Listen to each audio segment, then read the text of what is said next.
જે મનીષાબેન 32મો સમૂહ લગ્ન યોજાવા જઈ શું કે? જય દ્વારકાધીશ।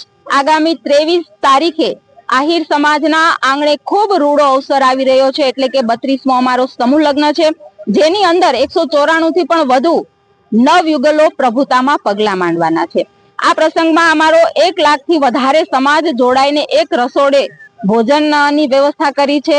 આ પ્રસંગની અંદર 300 થી પણ આગેવાનો ઉપસ્થિત રહેવાના છે અને આ દીકરા દીકરીઓને આશીર્વાદ આપવાના છે। વિશેષ આનંદની વાત એ છે કે આ સમૂહ લગ્નની અંદર 1 નંબરનો જે મંડપ છે એ યુવક યુવતી લંડન થી પણ આમાં જોડાયા છે અને આ પ્રભુતામાં પગલા માંડવાના છે। ત્યારે મારા સમાજના યુવક યુવતીઓની જો હું વાત કરું તો એ સમજદાર અને શિક્ષિત બન્યા છે, એટલે સમૂહ લગ્નના માધ્યમને પસંદ કરે છે, એ પણ મારા માટે ગૌરવની વાત છે। 4000 થી વધારે સ્વયંસેવકો જે સમાજના જ છે આ વ્યવસ્થામાં જોડાશે અને આ 32મો સમૂહ લગ્ન છે, એટલે આ સમૂહ લગ્નના માધ્યમથી અમારા સમાજની એકતા અને એકંદિતા બહુ મજબૂત બની છે। એટલે હું ગર્વ સાથે કહી શકું કે ગુજરાતમાં સુરત ખાતે જો કોઈ શ્રેષ્ઠ સમૂહ લગ્ન કરી રહ્યો હોય તો અમારો આહિર સમાજ છે।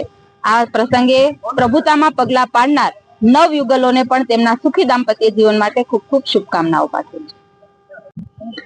આહિર સમાજ સેવા સમિતિ સુરત દ્વારા 32મા સમૂહ લગ્ન સમારોહનું આયોજન સુરત ખાતે 23 જાન્યુઆરીના રોજ થઈ રહ્યું છે।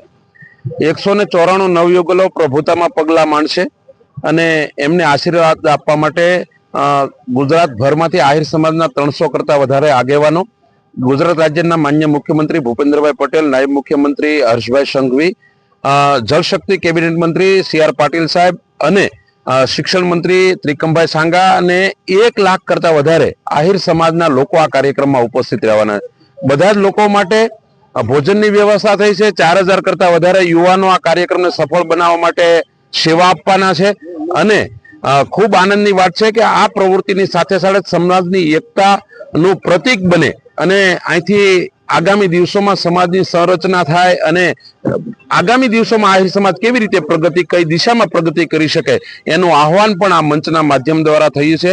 અને બીજી વાત, આ કાર્યક્રમની સાથે સાથે બ્લડ ડોનેશન કેમ્પ, સાયબર ક્રાઇમના ગુનાને રોકવા માટેની અવેરનેસ જાગૃતિ માટેના કેમ્પ અને આરોગ્ય માટે ડોક્ટરોની ટીમ પણ આમાં કામ કરવાની છે। ત્યારે બસ આ કાર્યક્રમનો ઉત્સાહ પૂરા શહેરમાં આહિર સમાજના 1 લાખ લોકો આ કાર્યક્રમને સફળ બનાવવા માટે થનગની રહ્યા છે।